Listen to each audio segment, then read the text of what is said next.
Les damos la bienvenida a nuestro evento, cómo verificar en los procesos de selección si el candidato es confiable y no miente en su experiencia, donde hablaremos sobre un análisis detallado y un estudio de confiabilidad que ayuda a las organizaciones a elegir a la persona que se ajuste verazmente al perfil deseado. Queremos recordarles que durante nuestro evento estará disponible nuestro chat para que nos compartan sus preguntas e inquietudes. Igualmente, al finalizar el webinar, se dará un espacio para más preguntas.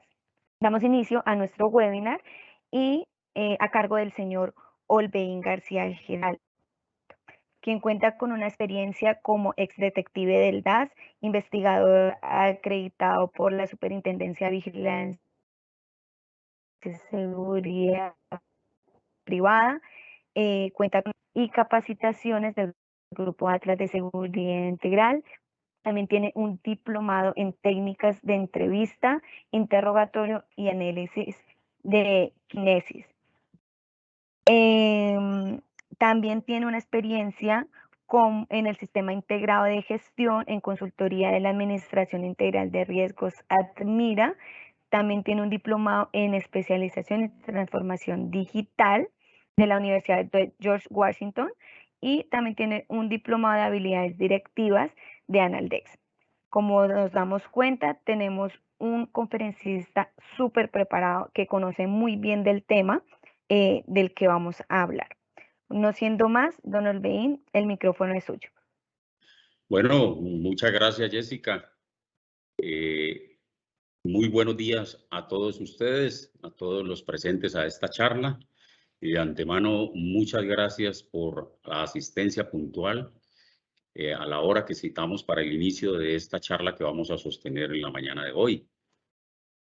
Como ya lo dijo Jessica, pues el tema que vamos a tratar hoy es un tema muy importante a nivel organizacional, como es cómo verificar en los procesos de selección que el candidato es confiable, que no miente en su experiencia.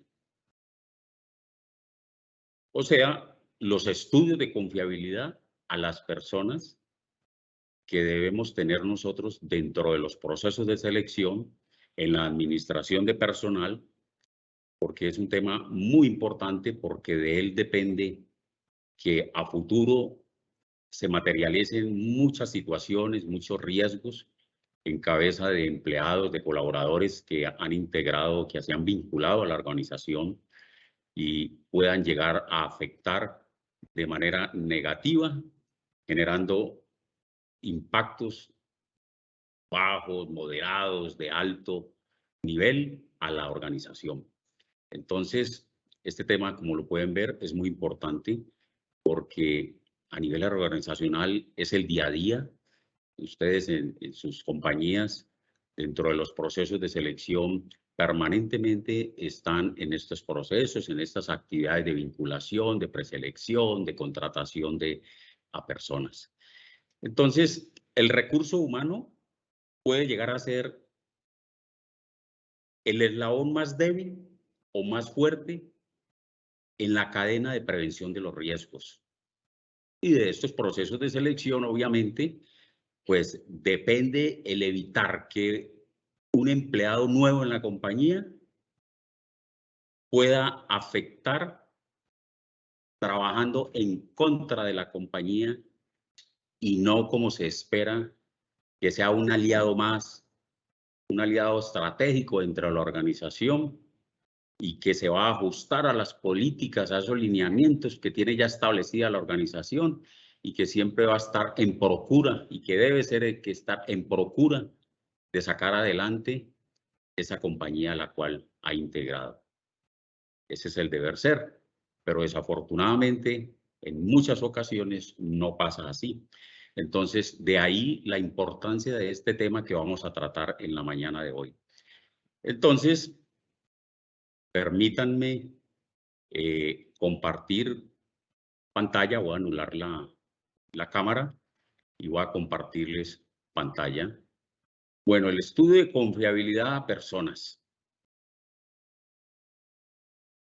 A manera de introducción, pues quiero compartir a ustedes esta caricatura donde, como pueden observar, se le pregunta a un individuo, a un ciudadano, que si es honesto. Y este ciudadano, como respuesta, dice, depende de cuántos policías estén vigilando.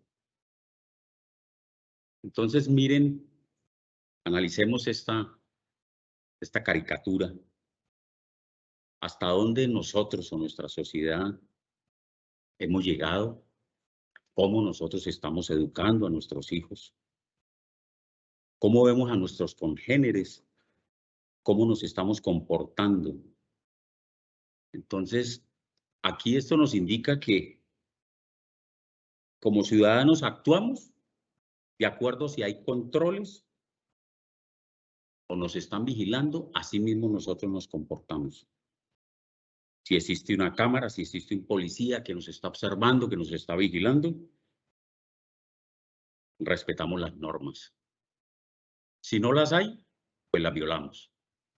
Ese es el errado concepto en el que todos muchas veces incurrimos y actuamos.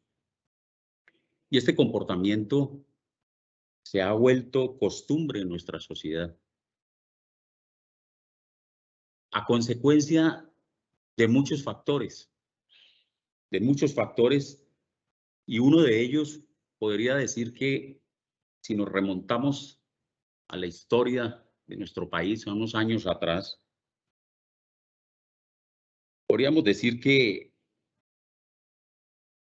esos valores que nos han inculcado nuestros antepasados, como era el trabajar honradamente y queríamos obtener una riqueza, pues tendríamos que trabajar, teníamos que esforzarnos para ello y no lograrlas de la manera rápida, infringiendo la ley, atropellando valores, todos esos principios que nos inculcaron durante la formación, desde nuestra casa, en la escuela. Entonces, actualmente los líderes, podemos pensar que algunos líderes de nuestra sociedad están permeados por esto. No tienen, algunos actúan y no muestran, no tienen una mirada limpia, transparente. Observamos que muchos de estos se mueven con escoltas, protegiéndose a través de carros blindados, vidrios polarizados, y piensan que sus malas acciones quedan atrás y ocultas. El tema del narcotráfico. En la historia, hace años atrás en nuestro país, pues dejó mucha influencia negativa, donde a través de una serie de televisión, de novelas, que han sido dedicadas a una cantidad de personajes que hicieron parte del narcotráfico, como son series El Capo, El Señor de los Cielos, Sin Senos no hay paraíso, donde podemos observar que desafortunadamente ciertas personas de estos medios se han dedicado a premiar de una u otra forma el delito. Satanizan lo bueno y dan la importancia a lo malo. Y esto de una u otra forma influye negativamente en la formación de nuestros jóvenes y da a pensar que ser malo paga.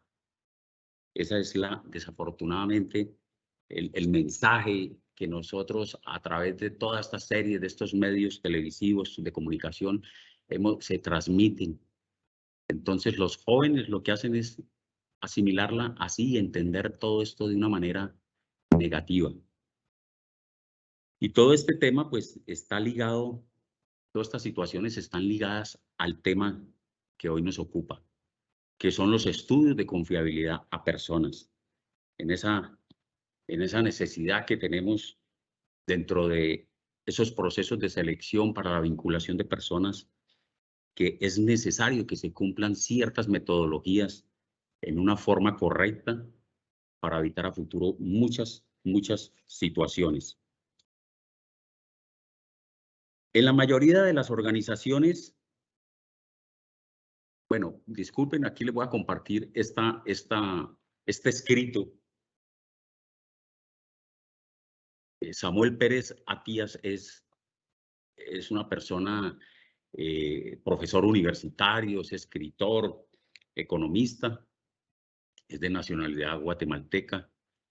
Dice, no hay cirugía plástica para la dignidad ni liposucción que elimine la vergüenza.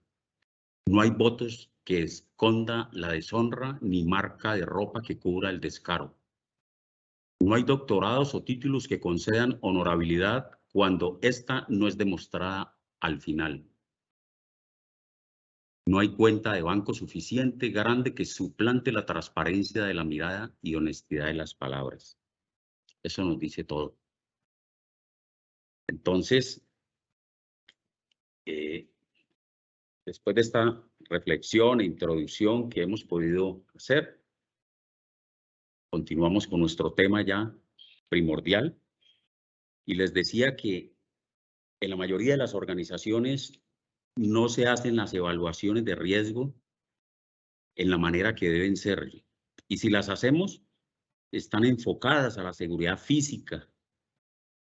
Y muchas veces nos olvidamos de los riesgos que cada uno de estos procesos al interior de las organizaciones tenemos. Por eso, esos estudios de riesgos nos deben indicar qué departamentos presentan el mayor riesgo para la organización. Y uno de esos riesgos, pues, son las personas. En los procesos de selección para esa vinculación, son las personas, que son vitales para una organización, obviamente.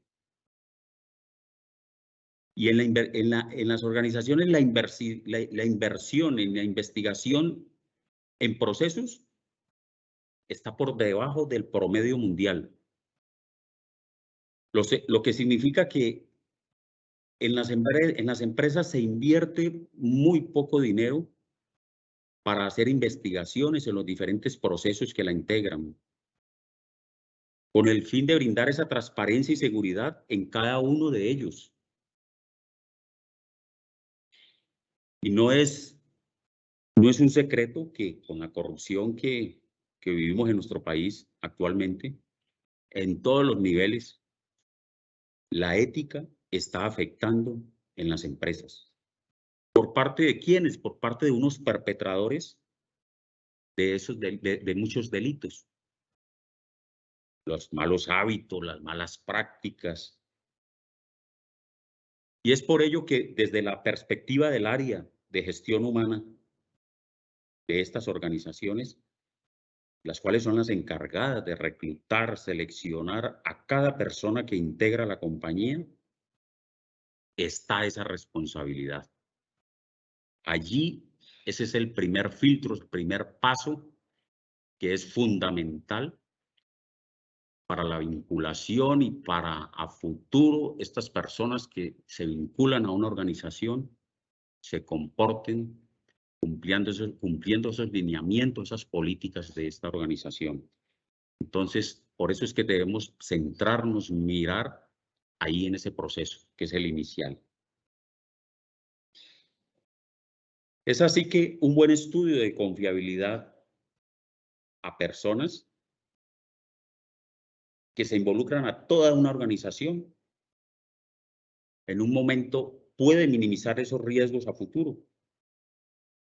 ¿Cómo? Pues realizando unos buenos filtros, que estos filtros permitan detectar situaciones de riesgo en ese individuo que está preseleccionado, que estamos seleccionando para vincularlo a nuestra organización.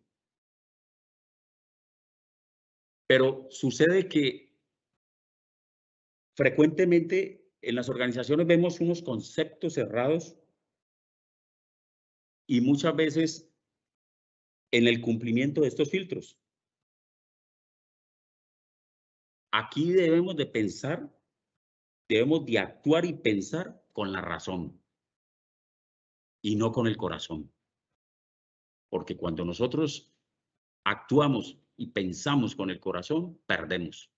Entonces hay que hacer a un lado esto y ser muy objetivos para este proceso, para esos estudios de confiabilidad a personas. Y vemos que un concepto errado en las organizaciones, en muchas empresas, es el pensar que el empleado operativo es el que puede o se supone que puede cometer algún delito. Y de pronto si lo comete, pues puede ser de impacto, un impacto bajo, un impacto menor, moderado. Mientras que el nivel ejecutivo de pronto sí va a generar mayores impactos por esa misma función que cumplen estas personas. Y es allí cuando esto se refleja en muchos comportamientos, en muchas actividades irregulares, como es la alteración en informes financieros, fraudes millonarios. ¿Y esto cómo, a dónde se maneja? En los niveles ejecutivos, directivos altos. Pero siempre nosotros pensamos que el nivel operativo es el del mayor riesgo. Y recordemos, digamos a colación, que en el país hemos conocido y se han presentado situaciones en muchas compañías donde se han visto afectados y han sido impactadas por estas situaciones que han generado el comportamiento de altos directivos y se han llegado a materializar riesgos que incluso pueden llegar a hacer desaparecer una empresa por el impacto tan alto, por la afectación a esa imagen reputacional de esa organización, de esa empresa. Entonces las consecuencias son innumerables, son muy grandes. Entonces, vuelvo y lo repito, los estudios de confiabilidad a personas es fundamental a nivel organizacional.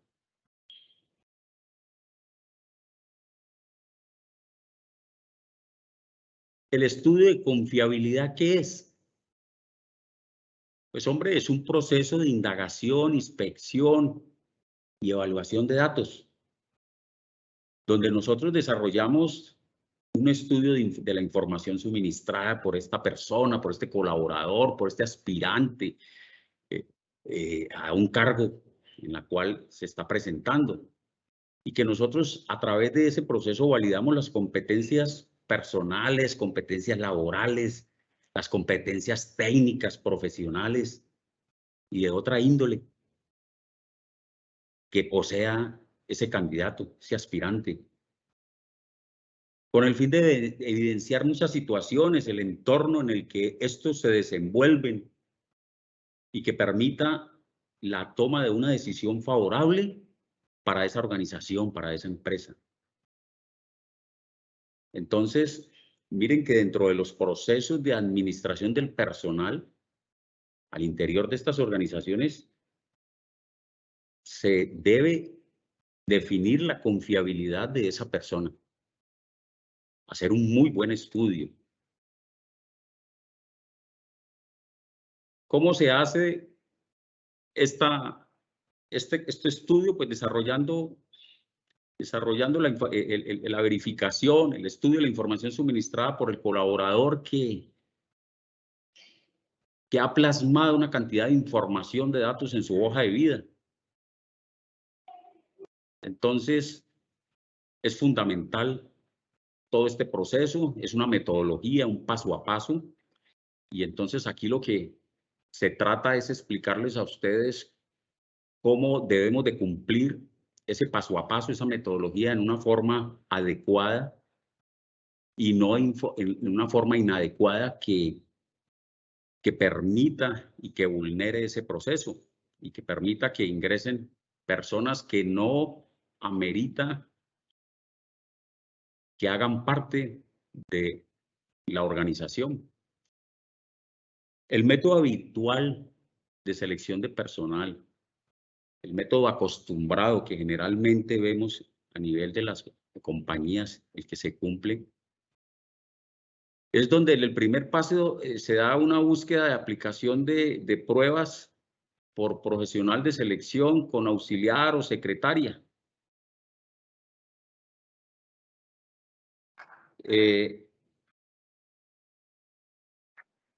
Donde finalmente hay métodos normales y habituales que ya están aplicados y los están en la mayoría de las empresas desarrollando. Entonces, miren que este paso a paso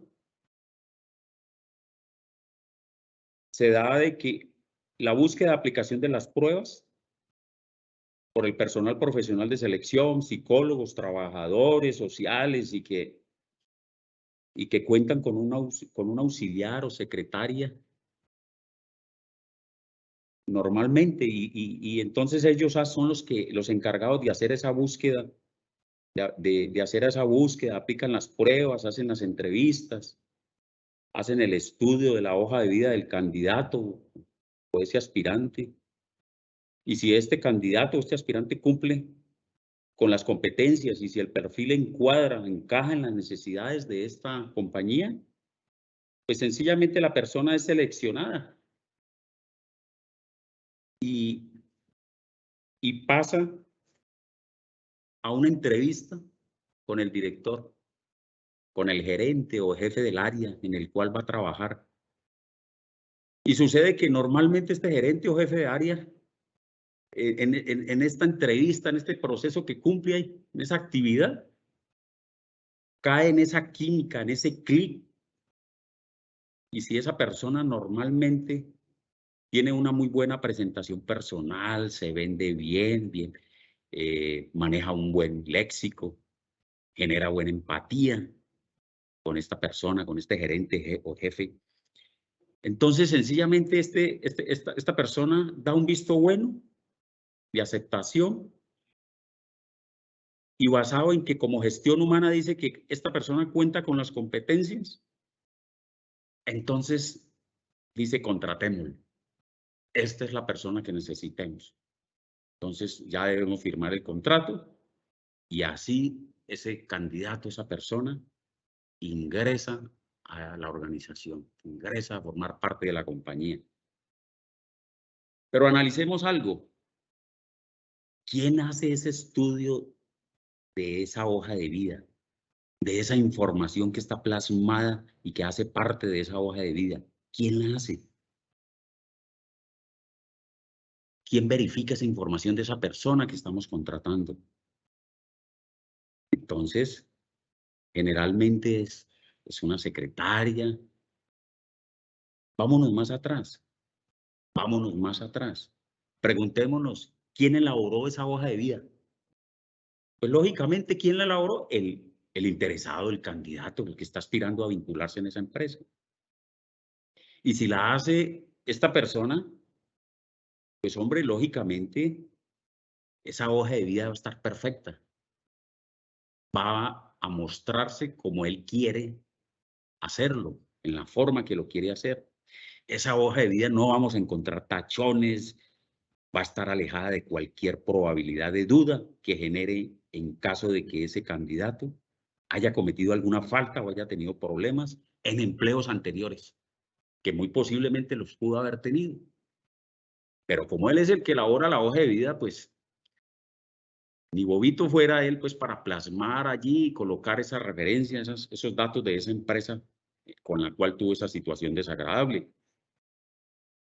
Entonces lo que hace es dejar por fuera esos años trabajados, ese tiempo o periodos trabajados en esa empresa, donde tuvo esos inconvenientes, esos problemas, y sencillamente reemplaza esa información.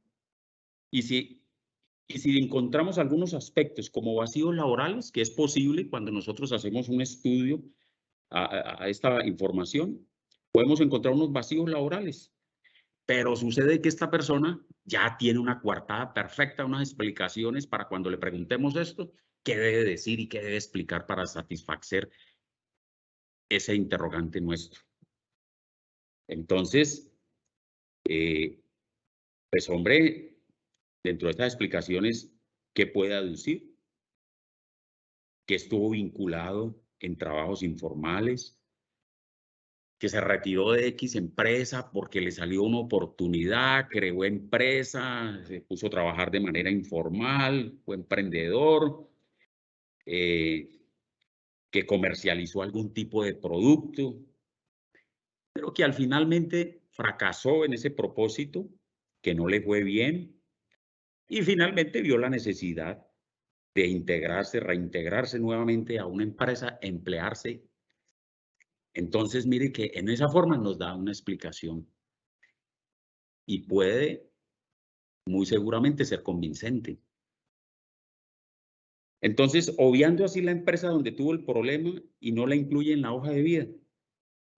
De esta manera, la persona que verifica la información y que normalmente en las empresas es un estudiante en práctica, bien sea estudiante en psicología o un estudiante del SENA o cualquier persona de este nivel asignado por esa empresa para cumplir esa labor de verificación de esa hoja de vida, pues va a suceder que esa persona no va a detectar esa situación irregular a la que acabamos de referir. No la va a detectar. ¿Por qué? Porque tenemos el concepto que si el aspirante tiene las competencias y el conocimiento que se requiere para ese cargo, pues sí, esa es la persona, él es la persona que estábamos buscando. Y entonces, así la parte de sus antecedentes, su entorno, miren que pasaron a un segundo plano. Y nos olvidamos que ese individuo que va a ser parte de una comunidad laboral, que está ingresando a esa familiaridad que se generan al interior de las organizaciones y que finalmente posiblemente va a afectar de alguna manera ese clima organizacional que existe en esa compañía. Por eso es que el proceso de selección no se le da la debida importancia como es el estudio de esa hoja de vida. Y lo dejamos en manos de unas personas que no tienen ni las competencias ni el tiempo para dedicarle a esa actividad. O de pronto puede contar con esas competencias, pero el tiempo no lo tiene. No tiene ese tiempo suficiente porque esa persona cumple diversas labores, actividades de carácter administrativo y además su función fundamental no está en la de verificar esa información de hoja de vida. Entonces está limitada y la hace en esa forma errada e inadecuada que acabamos de hablar y de describirles a ustedes. Nosotros, desde el grupo Atlas de Seguridad Integral, queremos compartirle a ustedes cómo debe ser el método adecuado, el método recomendado de selección de este personal. Cómo se debe cumplir ese procedimiento. Entonces, nosotros les proponemos a ustedes que ese procedimiento es la parte fundamental del estudio de seguridad que debe primar sobre las competencias y sobre el historial de esa persona. Pues debe dejarse en manos de personas expertas, idóneas en esa actividad.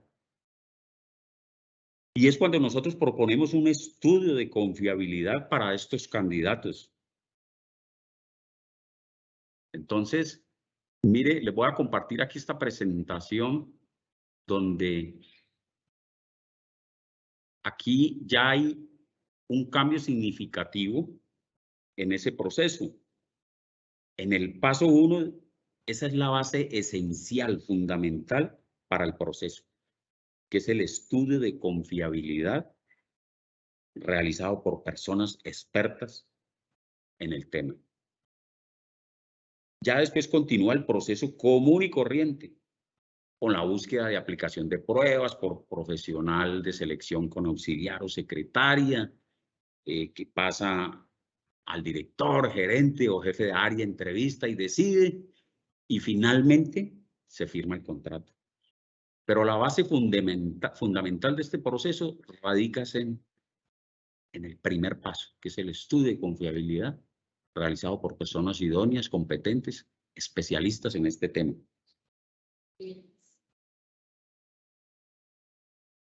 Se debe detectar todas aquellas debilidades de las que hemos hablado en esta charla, las que estamos hablando aquí. Todas esas actividades relacionadas con los riesgos que se puedan generar, como son la falsificación de documentos, la alteración de títulos, suplantación de identidad en un momento determinado. Por eso es tan importante el método en el cual nosotros recomendamos se haga la selección de personal, que incluya dentro de su estructura ese paso a paso de ese proceso, ese estudio de confiabilidad hecho por personal especializado.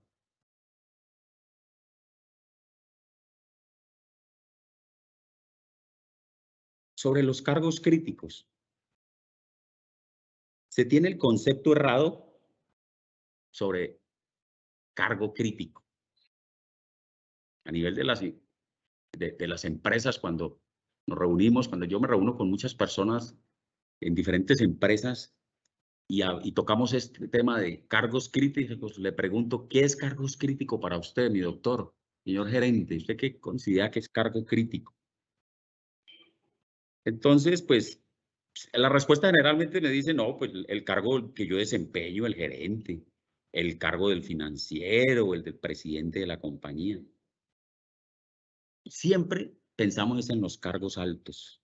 Generalmente nos enfocamos en esos perfiles altos, esos cargos que hacen parte de esa organización. Y resulta que nos olvidamos de algunos cargos que generalmente están tercerizados y que son muy importantes y que necesariamente existen en la organización. ¿Como cuáles?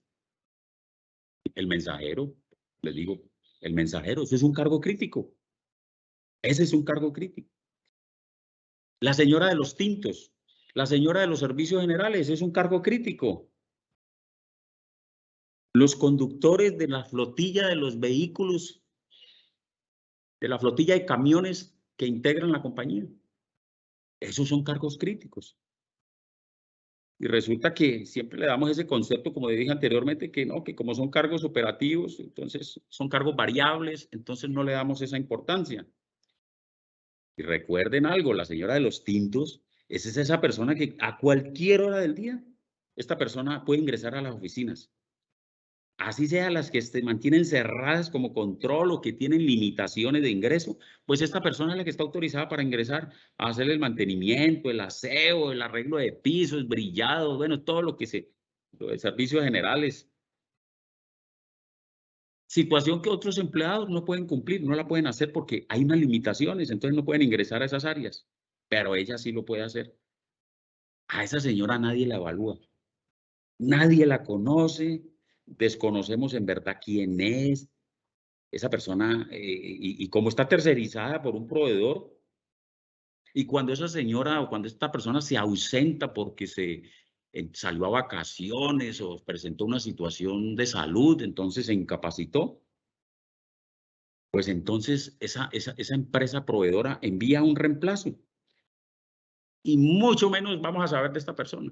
No sabemos de la que ya estamos acostumbrados, llevamos tiempos con ella, viéndola todos los días, ingresando a nuestras oficinas, y se ausenta y llega una persona nueva, una cara nueva, que mucho menos sabemos.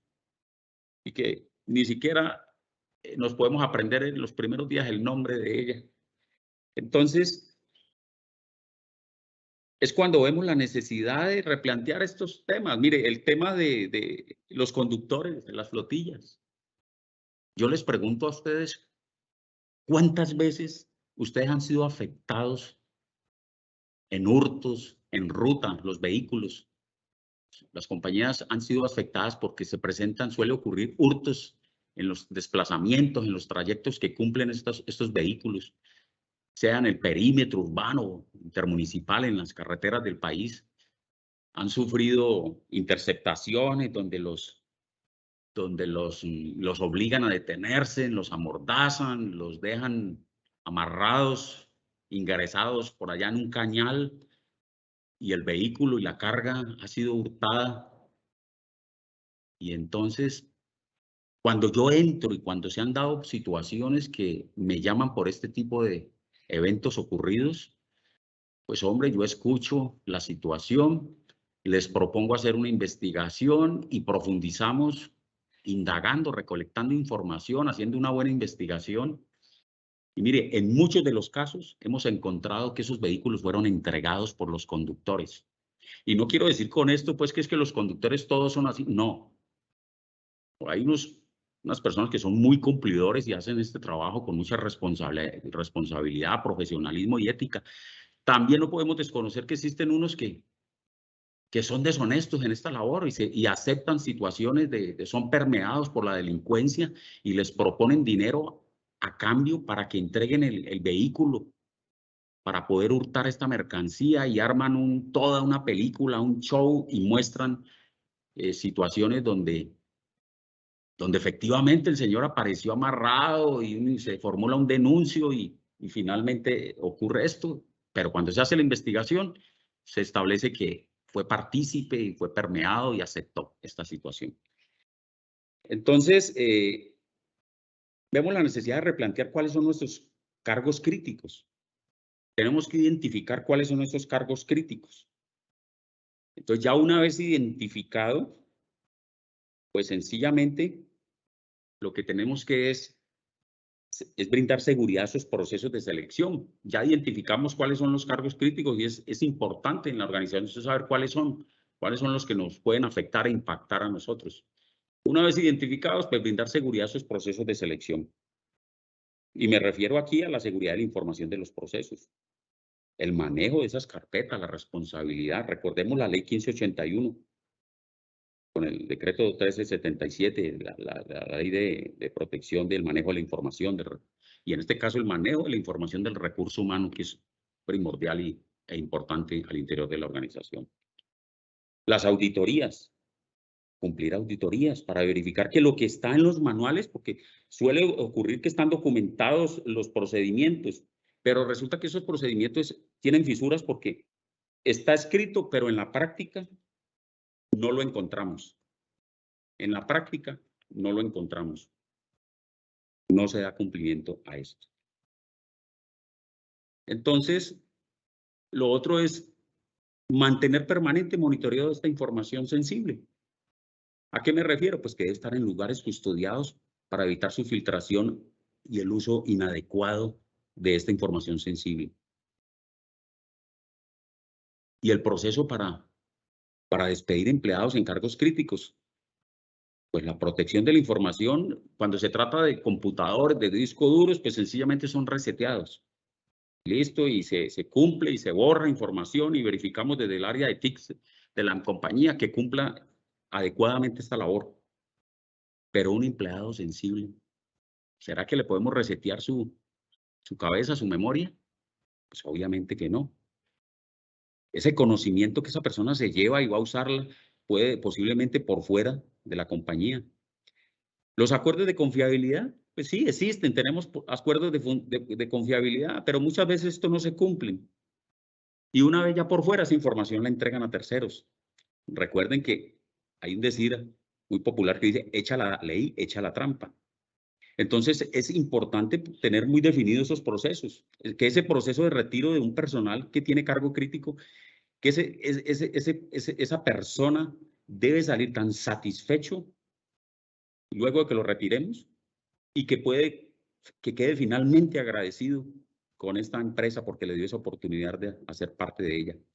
Y así sí mismo se aleje de esas posibilidades de usar esa información o ese conocimiento que en un momento dado puede perjudicar a la empresa.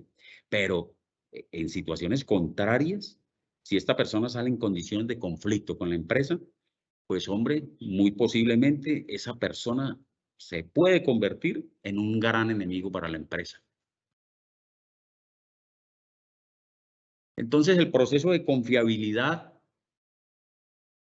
para nosotros desde el Grupo Atlas de Seguridad Integral, podemos decirle a ustedes que lo integran 3 elementos fundamentales, como son la visita domiciliaria, la verificación de información registrada en la hoja de vida y el examen psicofisiológico forense, en otras palabras, que ya conocemos como la herramienta del polígrafo. Debemos de tener en cuenta la ley 1581 del 2012, ¿no? Que es el consentimiento informado, que cuando nosotros vamos a entrar en la verificación, obtención, manejo, toda esta información de una persona, pues hombre, tenemos que darle cumplimiento legal a esta norma, porque son los niveles de responsabilidad en el manejo de esta información sensible. Entonces, eso ante todo debe tener claro y primar ante todo, frente a la información que vamos a obtener. La visita domiciliaria. Pues decimos que la visita domiciliaria, ¿qué es? Algo muy sencillo y muchos de nosotros ya la hemos recibido en nuestras casas, en alguno de las experiencias que hemos tenido. Es la verificación in situ en la dirección registrada en la hoja de vida con el fin de conocer las condiciones locativas, el domicilio, el modus vivendi de la familia, el entorno en el que se desarrollan sus actividades. Obtenemos reportes del vecindario, sus conocidos cercanos. En sí es evaluar el nivel de riesgo, el factor de riesgo que este aspirante puede trasladar a la compañía. El nivel de riesgo en que reside el aspirante o empleado, el aspirante a ocupar un cargo en la compañía. Y la verificación de la información, pues aquí manejamos la consulta, lo que es los certificados de estudio, la parte académica, la validación de esos certificados de estudio y logros académicos en las instituciones que emiten dichos documentos. ¿Y cómo lo debemos de verificar? Pues yendo a la fuente directamente. Cada ente académico, universidad, institución educativa, colegio, lo que se llame, pues tiene una oficina que es de registro académico y es la encargada en un momento dado validarnos si el diploma, la información que nosotros queremos corroborar, es la encargada de decirnos, de darle la veracidad, de decirnos si es o no veraz. Es directamente con la fuente donde tenemos que hacer esto. Lo mismo al interior con la verificación laboral. La validación de estas certificaciones, los laborales y demás información suministrada por esta persona en su hoja de vida. ¿Con quiénes? Pues con las empresas que certifican los periodos registrados, el tiempo, el cargo, el desempeño, salario, contrato, retiro. Hasta podemos conocer, hasta si es posible, conocer el concepto de esta persona. Y las bases de datos, pues las bases de datos judiciales, que es consultar estas bases donde reposan información de este tipo para esta persona.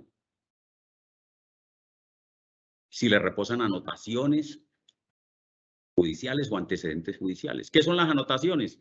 Que esa persona en algún momento formuló un denuncio. ¿Por qué? Porque le robaron un celular en la caseta del mío, en la estación del mío. Son denuncias que haya formulado esta persona, son anotaciones, se pueden constituir anotaciones. O sencillamente que fue denunciado por X delito, violencia intrafamiliar, cualquier delito que lo hayan denunciado y que el proceso está en curso o fue archivado ya. Eso es una anotación.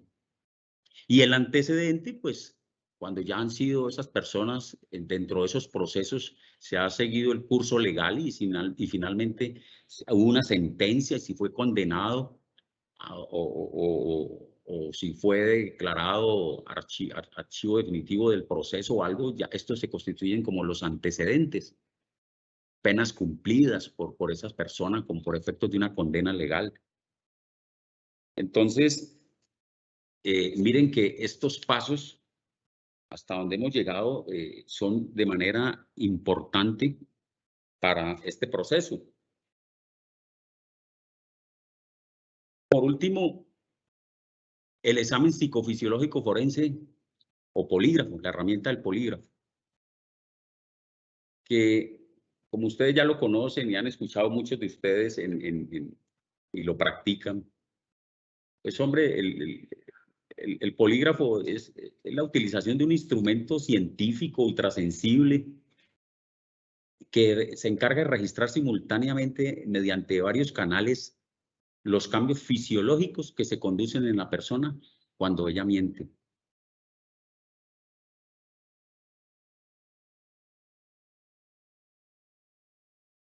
Llamamos en otros ámbitos se llama el detector de mentiras. Ah, es que el polígrafo es el detector de mentiras. Es conocido de manera errada, pero esto no es cierto. Lo que hace es medir unas reacciones o cambios fisiológicos en un individuo. Pero finalmente el que las interpreta es el especialista, el evaluador, el que llamamos poligrafista. Él es el que evalúa y determina si la persona está mintiendo o no. Pero no es que lo detecte el polígrafo, como muchos creen de manera equivocada. ¿Qué sucede? Esto se hace a través de procesos especializados en donde los poligrafistas, con esa capacitación, con esa formación que ellos adquieren y con todo ese cumplimiento de la APA, de los estándares de calidad que rige la APA, la Asociación Americana de Poligrafistas, ellos pueden generar un resultado, el cual posteriormente analizado, estudiado, pues dan un resultado final. Y los tipos de evaluación de estos tipos de pruebas de poligrafía son tres, que es el preempleo, que generalmente es el proceso que se aplica a aquellas personas que se encuentran en proceso de selección para un cargo dentro de una organización. Ahí que se evalúa, que se explora toda la parte pues, de esta persona, su trayecto laboral, se indaga a la familia, hay una entrevista previa y entonces se conoce la parte familiar, la parte de salud. Bueno, tiene un protocolo que se cumple a manera de exploración, pero básicamente es para determinar si esta persona es honesta, porque prácticamente la prueba de poligrafía es una prueba de honestidad, de confianza. Y la otra es la prueba de rutina, que es para empleados actuales. Ese es el proceso que se aplica generalmente a los empleados que laboran ya en la organización con el propósito de identificar el cumplimiento o no de las funciones asignadas al cargo. Son rutinarias. Para ello, ¿qué se debe cumplir? Pues si a nosotros dentro del grupo nuestro, en el área de consultoría en Seguridad Atlas, nos piden una prueba de rutina, pues lo primero que yo le digo es, dígame quién es esta persona, cuánto tiempo lleva vinculada a la organización, qué cargo tiene, cuáles son las funciones que cumple esta persona. Y de acuerdo a esas funciones y ese tiempo que lleva, pues yo estructuro con el poligrafista, porque hacemos un trabajo de la mano investigador poligrafista, estructuramos un template de preguntas que se ajusten a ese posible riesgo, explorando la posible irregularidad que pueda haber incurrido este funcionario durante el cumplimiento de sus funciones. Esa es la de rutina. Y la específica, como su nombre lo dice, pues se debe utilizar normalmente después de haber hecho una investigación, frente a un hecho puntual, una ocurrencia que se haya presentado, es la prueba específica. Se debe utilizar normalmente después de haber hecho una labor de investigación. Yo en lo personal recomiendo que no se debe realizar solamente con la presentación de la ocurrencia del hecho. Hay que esculcar, hay que indagar, hay que recoger información previa. Recuerden ustedes que toda historia tiene dos caras. Y es ahí donde el polígrafo juega un papel muy importante al poder preguntar, indagar sobre la cara que nosotros necesitamos saber para poder medir las reacciones de esa persona. Si no lo hacemos así, pues hombre, muy seguramente vamos a obtener unos resultados que no son confiables para nosotros. Entonces, cuando digo que se debe esculcar, hacer una indagación, una investigación previa, es porque como es un evento preciso, entonces conocer el modo, tiempo, lugar, para poder conocer, recolectar esa información, esa minucia, porque la materia prima para la poligrafía es la información, y más en estos casos específicos, la materia prima es la información. En la medida que tengamos información previa recolectada y como actividad de investigación, pues hombre, ya nos permite ir a una prueba de poligrafía. El poligrafista ya va a tener una cantidad de información que le va a servir como soporte dentro de la actividad que él va a hacer.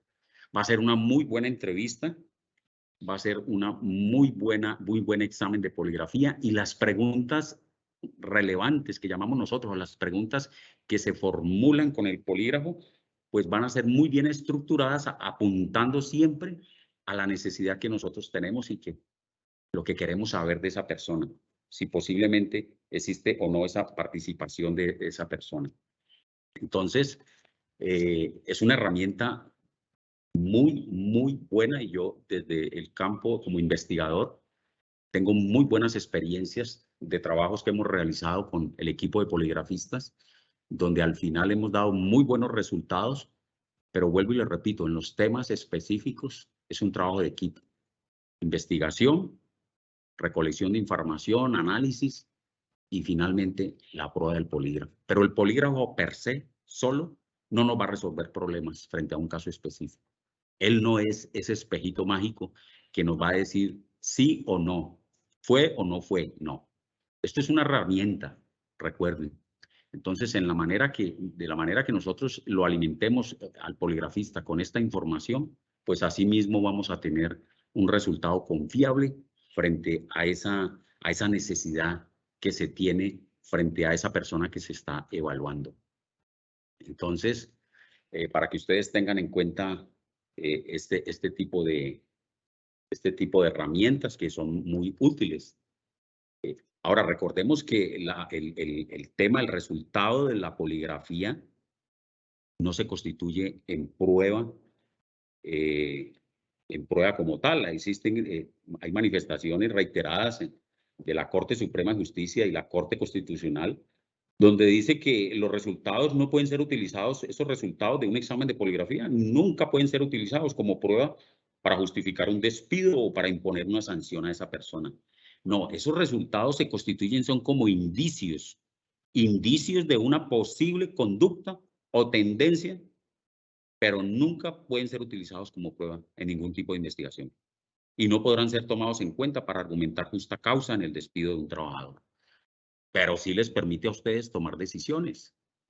Sí les permite a ustedes tomar decisiones frente a un empleado donde se ve inmerso en una situación irregular y donde se ha hecho una labor investigativa y finalmente se llegó a valoración con la herramienta del polígrafo y arrojó un resultado donde pues esto genera unos indicios que muestran que posiblemente esta persona sí tuvo participación o vinculación directa o activa o pasiva frente al tema investigado. Entonces ya ustedes mirarán como organización y toman decisiones. En muchos de los casos, y he conocido muchos, donde la empresa pues toma decisiones de raíz y cortan el problema de raíz, y lo que hacen es llamar al empleado y sin vulnerarle esos derechos fundamentales y el derecho al trabajo, sencillamente toman decisiones, le cancelan el trabajo, el contrato y lo indemnizan. Cumplen con todo lo de ley, lo indemnizan y esta persona pues no tiene derecho a una reclamación legal. O evalúan el tipo de contrato, si es a término indefinido o a término definido, se espera que lo cumpla, lo reubican, mientras llega esa fecha lo reubican a otras labores donde de pronto no genere un riesgo y salen de él. Entonces, esa es la situación. Pero el polígrafo lo que permite son unos rasgos de confiabilidad, una medición objetiva y estandarizada de una muestra de comportamientos de un individuo. Es eso es lo que hace. Y ahí se explora pues toda la parte de los procesos de selección. Es fundamental porque muchas veces en los estudios de seguridad, en los estudios de confiabilidad de la persona, pasan todos estos primeros pasos de manera satisfactoria. No tienen antecedentes o anotaciones judiciales en las bases de datos. La verificación laboral, académica, es satisfactoria, todo es veraz. La visita domiciliaria arroja un concepto favorable, positivo. Su entorno no representa factor de riesgo. Pero sucede en ocasiones que cuando pasa al examen psicofisiológico forense o herramienta del polígrafo, hasta ahí llega esa persona. No pasa ese examen. ¿Por qué? Porque la información que nosotros obtenemos, esa exploración que hacemos, esa información que obtenemos de esa persona, lo que queremos saber en ella no lo vamos a encontrar escrito en ninguna parte. Esa información está en el disco duro de esa persona, en su cabeza. Hay unas huellas cerebrales que esa información está guardada en su disco duro, en una carpeta en su cerebro, en su memoria, y la tiene muy bien protegida y nadie la conoce, no la comenta porque son actos vergonzosos, ni su familia, las personas más cercanas la conocen porque siente vergüenza frente a esos hechos. Entonces la oculta, la esconde con ese propósito. Pero lo que hace la herramienta del polígrafo es explorar todas esas posibles actividades pasadas, ocurrencias, esas huellas cerebrales que quedaron almacenadas en esas carpetas, en ese disco duro, en ese cerebro de esa persona, en esa memoria de esa persona. Y cuando se explora esa información, se remueven todos esos hechos, esos recuerdos, dónde trabajó, dónde qué cargos desempeñó usted qué hizo. Entonces es donde cuando ya en esa prueba se da a conocer preguntas que taxativamente se le van a realizar y el poligrafista, hasta que no quede completamente seguro que esta persona las entendió, las comprendió, las racionalizó en la manera que él pretende que lo haga, no continúa con el proceso. Y ya finalmente lleva esas preguntas como test, como preguntas relevantes con la herramienta, con los componentes del polígrafo. Y ahí es cuando la persona se le hace la pregunta, por ejemplo, una pregunta de si ha suministrado usted información sensible de las empresas donde usted ha trabajado a cambio de dinero o para ser utilizada en contra de esas empresas. Pues hombre, si lo hizo, ese recuerdo inmediatamente le va a llegar a la persona. Y ahí es donde se presentan esos cambios fisiológicos que quedan registrados mediante unas gráficas en ese software de poligrafía, que posteriormente este evaluador se sienta y las califica, cumple con ese proceso y examina y da un dictamen si esa persona, frente a esa respuesta, a esa pregunta formulada, presentó reacciones significativas, indicativas de engaño. En otras palabras, perdió en esa pregunta. Entonces, mire que es un proceso muy, muy confiable. Es una herramienta excelente y cuando es aplicada de una manera correcta por un examinador competente y bien capacitado y que haga uso de esas pruebas validadas, esos protocolos de análisis, podríamos estar frente al medio más preciso conocido por la ciencia para determinar la veracidad de una persona, la honestidad de esa persona. Bien manejado, bien utilizado, una herramienta muy, muy buena. Y vuelvo y lo repito, desde el campo de la investigación, muchos casos que hemos manejado en nuestro departamento con muchos clientes y con el equipo de poligrafista hemos obtenido unos muy, muy buenos resultados. Los beneficios de los estudios de confiabilidad, pues, son muchos. Y aquí les numero algunos de ellos: información útil a tiempo información útil y a tiempo de cada evaluado para la toma de decisiones favorables a los intereses de las empresas. Conocimiento del entorno de los miembros de la organización, aspirantes y proveedores y clientes para analizar cómo estos pueden afectar los intereses de la empresa. Se recibe información útil y temprana sobre posibles anomalías que puedan afectar a la organización. Detección pronta de problemas delincuenciales dentro de la organización, que facilita la implementación de planes de mejoramiento y prevención. Neutralización de posibles infiltraciones que comprometan la seguridad de la compañía. Identificación de niveles de confiabilidad de cada persona para la minimización de riesgos internos. Entonces, miren qué cantidad de beneficios que podemos encontrar frente a un buen estudio de confiabilidad a las personas. Bueno, ya hemos cumplido con la hora aquí de la charla. Ahora quiero darles a ustedes la oportunidad de, si tienen alguna pregunta, alguna inquietud, bien puedan formularla. Adelante. Tenemos una pregunta. ¿Qué Bien otro pueda. tipo de pruebas de confiabilidad existen? Bueno, dentro de las pruebas de confiabilidad, que el deber ser es la metodología que nosotros hemos charlado y este paso a paso les he descrito en forma detallada. Sí conozco, y ustedes de pronto han tenido oportunidad de escuchar pruebas dentro de, cuando llegamos al tema de la poligrafía. Existen otras pruebas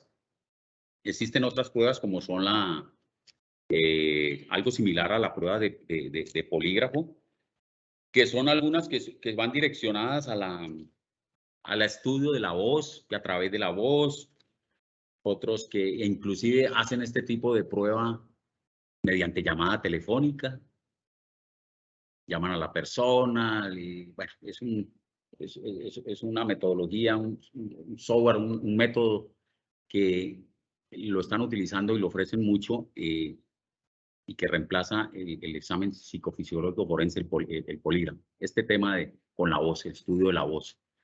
El otro es que la iris, el estudio de la iris, de los ojos de la persona, pero en realidad nosotros desde el Grupo Atlas de Seguridad Integral estamos casados es con la herramienta del polígrafo.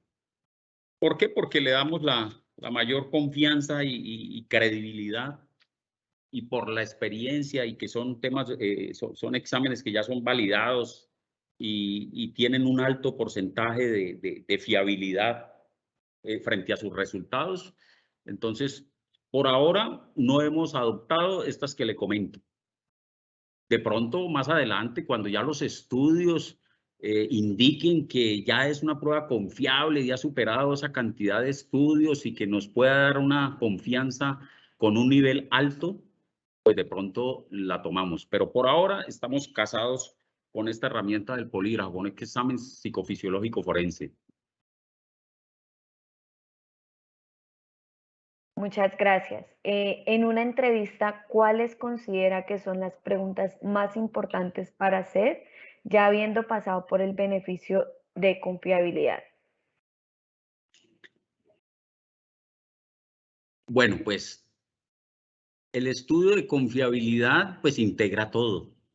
Pues obviamente ustedes tienen dentro de ese proceso, hay entrevistas con la parte de psicólogos, ustedes dentro del campo con los psicólogos que cuenta el grupo de gestión humana, pues tienen oportunidad de hacer entrevistas, la entrevista psicológica. El objetivo de la entrevista, pues, recuerden que contrarrestar, corroborar, verificar información obtenida, todo.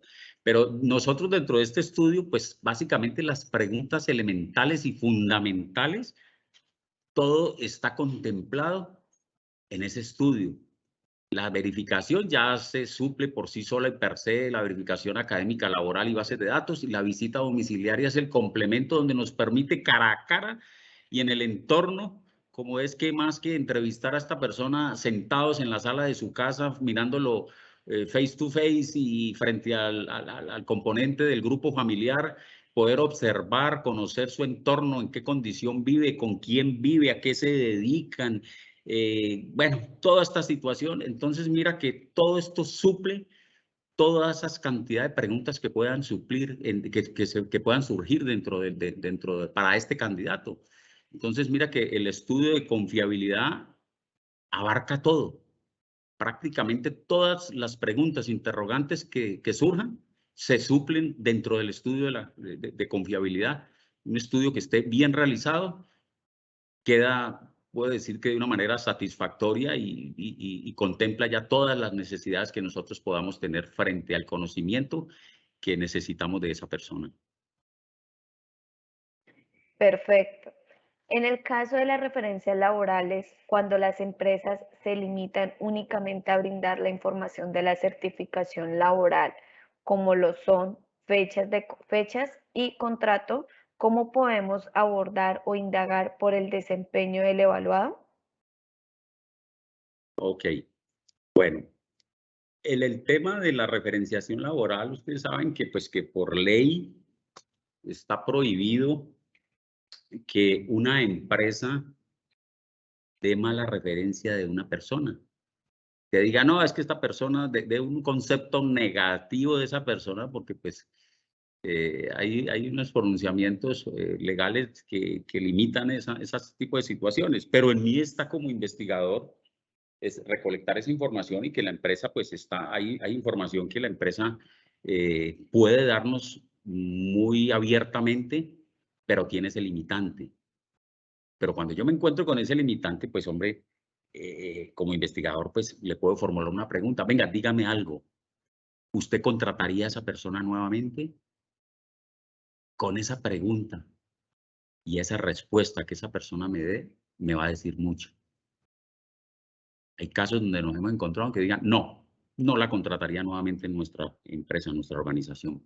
Y me reservo los motivos. Ya eso es un indicio para mí muy grande y me está indicando que algo pasó. Entonces, mire que hay formas de poder identificar esto y es eh, enfocarme en obtener lo que yo quiero saber. Mira que la visita domiciliaria, una visita domiciliaria bien practicada por una persona idónea, que tenga experiencia.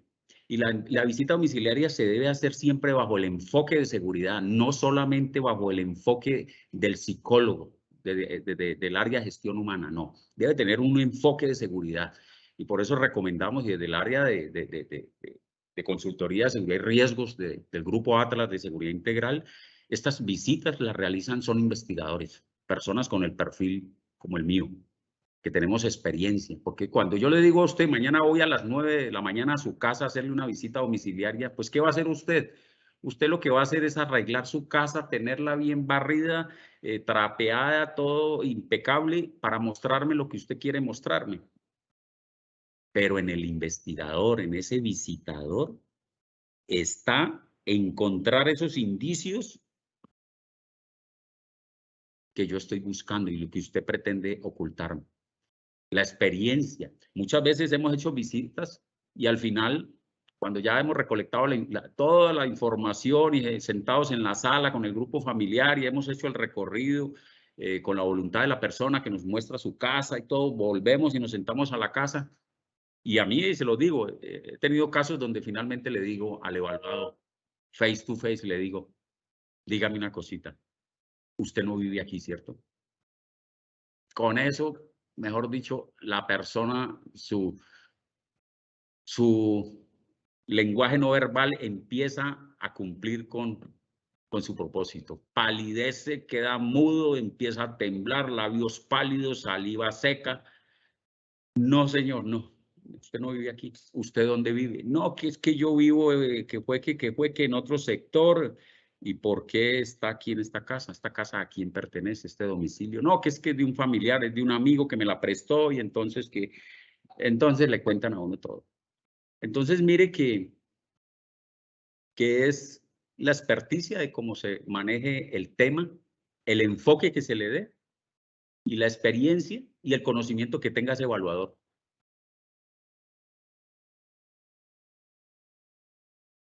Perfecto. Por acá tenemos otra pregunta que dice, quisiera preguntar si, por ejemplo, uno tuvo un despido en la práctica, eso sale reflejado en una nueva, o sea, es decir, en una nueva contratación. A ver, aclaremos la pregunta. Repítela, por favor. Quisiera preguntar si, por ejemplo, uno tuvo un despido en la práctica, eso sale reflejado en una nueva contratación. Es decir, hubo un despido en un antiguo trabajo, sale reflejado en un nuevo proceso de contratación. Pues hombre, ese despido, si esa persona ha sido honesta e incluye ese paso por esa empresa donde fue despedido, y si la persona es honesta y la incluye en su hoja de vida, pues vamos a llegar a esa validación directamente con esa empresa y nos vamos a tener. Habría que mirar las condiciones, el motivo, la causa por la cual fue despedido, ¿no? Porque es que uno encuentra en los estudios de confiabilidad que la persona le terminaron el trabajo, lo despidieron, pero porque hubo una reforma, una estructuración al interior de la organización y entonces suprimieron ciertos cargos. O sencillamente ese despido se da por situaciones, pero no están inmersas o inherentes a situaciones irregulares cometidas en cabeza de ese funcionario, de ese empleado. Pero entonces todo depende de en la validación, en lo que se obtenga, en la causa del por qué fue ese despido. Si encontramos que la causa fue por alguna situación de irregular y que de pronto en esta nueva contratación a la que pretende este candidato y que consideramos un factor de riesgo, pues es para considerarlo, ¿no? Es para analizarlo y tenerlo en cuenta. Pero todo es en el análisis y la obtención de esa información, Jessica. Ok, perfecto. Dice, por acá tenemos otra pregunta que dice, en el estudio de confiabilidad realizado por especialistas, pero también realizado en un poco de tiempo en el que se conoce a las personas y se piden números de teléfonos de referencias que esa misma persona las otorga, ¿eso no hace que las respuestas estén sesgadas? Claro que sí, claro que sí. Recuerda lo que les dije inicialmente en la charla, que ¿quién elabora la hoja de vida? Pues el candidato. Entonces el candidato, si tiene una mancha, una experiencia desagradable, negativa, en su paso por X empresa, la va a omitir, empieza a perfeccionar esa hoja de vida. Entonces, así como excluye esa, pues también va a excluir a personas de que den una referenciación en contra de él. Entonces, puede ocurrir, y cuando ciertas personas elaboran una hoja de vida fraudulenta, entonces pues consignan nombres de personas para que den referenciación. Por eso la referenciación personal pues es un protocolo que se cumple, pero yo como investigador no le doy toda la veracidad porque obviamente esa persona va a dar una buena referencia de ese candidato, de ese aspirante, porque de ser lo contrario pues no lo va a colocar allí. Entonces, si es una persona que tiene un propósito primario para afectar la compañía, vincularse para cometer una fechoría más adelante, pues hombre, dentro de ese plan oscuro, pues el que refiere hace parte de ese plan oscuro. Entonces, puede sesgarlo, claro, pero en el evaluador, en el investigador está qué tanto valor le da a esa referencia. O sea, hay que cumplirla, pero en el investigador está qué tanto valor le doy yo a esa referenciación. Y sencillamente este proceso es un proceso de una u otra forma investigativo, donde la información se va hilando, es una cadena, y así mismo va siendo sometida a un análisis y revisión, donde finalmente pues va a generar un concepto final. Ok, tenemos 3 preguntas más y finalizamos el webinar. Dice, cuando las personas tienen un vacío laboral, no necesariamente está mintiendo, puede que sí haya sido así. ¿Cómo confirmamos esta información? Bueno, resulta que si ese vacío laboral, la persona nos está diciendo que fue que se dedicó a vender mercancía por catálogo y que estuvo dedicado 2 años a esa actividad, pero que finalmente no les llenó sus expectativas. Pues hombre, recuerden que hay una consulta de bases de datos ¿Qué tal que me aparezca en las bases de datos que esta persona, en las bases de datos judiciales, que esta persona estuvo inmerso en un proceso judicial que se le adelantó y por la cual estuvo detenido 2 años en X cárcel del país? Entonces, mire que es una forma para validar eso. Lo otro, lo otro es que dentro de este proceso, recuerden que la información eh, está, las respuestas van a ser muchas por parte del aspirante, pero paso a paso se va avanzando y finalmente nosotros vamos a llegar a un filtro y como les dije hace un momento, que es el examen psicofisiológico forense, que vamos a encontrar mucha información que no la vamos a encontrar escrita en ninguna otra parte. Y dentro de la poligrafía se contemplan este tipo de preguntas. Si está ocultando información para acceder a este cargo al cual está aspirando. Entonces, esas preguntas que se estructuran con los componentes del polígrafo colocados al cuerpo de la persona, esas preguntas deben de ser ajustadas a todo el proceso, a la información que se obtuvo. Porque si yo tengo, por decir, una información de que la persona fue denunciado por violencia intrafamiliar, por ejemplo, pero en la entrevista esta persona, yo le hago la pregunta y nunca me dice que nunca ha sido denunciado.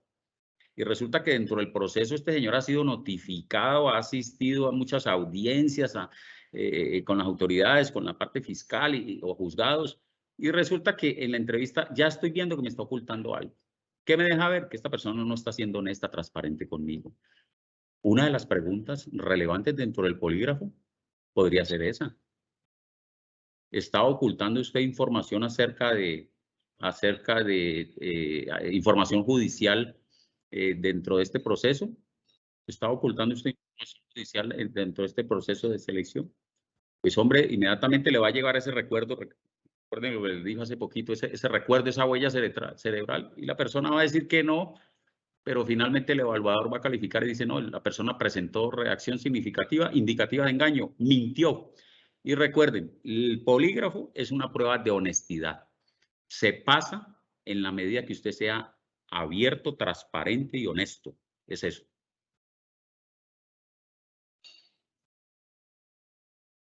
Perfecto. Por acá tenemos otra consulta que dice, si la empresa no tiene permitido hablar mal sobre un empleado y lo despiden por hurto, ¿qué puede decir? Pues que cumplió con, nos pueden decir que cumplió con sus funciones, que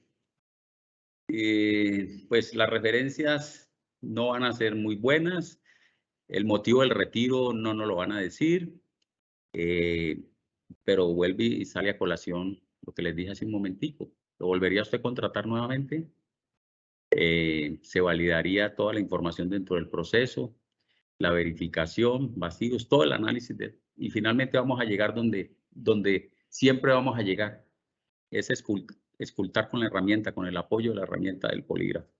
Entonces, pero no, la empresa está en su derecho de limitarse a darnos información respecto al hurto que cometió o no.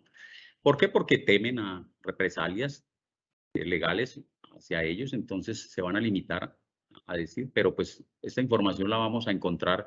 Ahora, en bases de datos nosotros tenemos acceso a mucha información, procesos civiles, vamos a consultar bases de datos de procesos civiles, demandas contra empresas, todo nos vamos a dar cuenta.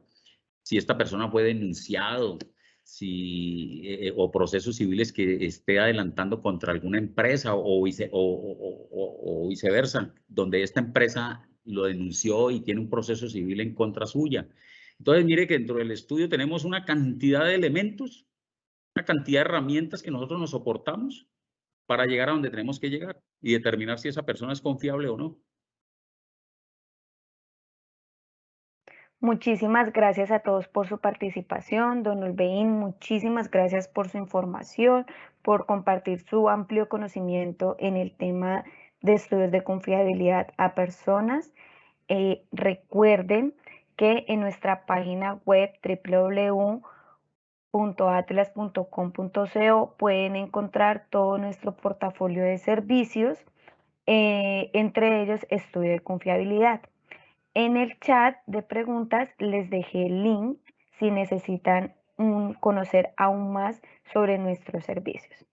Don Olveín, muchísimas gracias por su participación. No, Jessica, para mí ha sido un placer estar con ustedes y compartirles esta información, este conocimiento, esta experiencia. Y no me resta sino darle las reiteradas gracias a ustedes por la asistencia. Y no olviden que desde el área de consultoría y seguridad y riesgos del Grupo Atlas de Seguridad Integral estamos para servirle.